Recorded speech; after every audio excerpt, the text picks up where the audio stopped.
मंदिर मस्जिद जहाँ भी गलिया सबसे तोरा मांगलिया गे।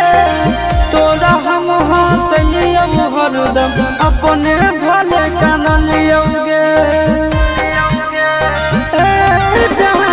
मंदिर मस्जिद जहाँ भी गलिया सबसे तोरा मांगलिया गे। तोरा हम हंसलिया हरदम अपने भले कानलिया गे। तोर किस्मत खुलता तोर किस्मत खुलता जरता हमर भगिया गे। बसवे के डोलिया जानू बांस के रथिया गे। बसवे के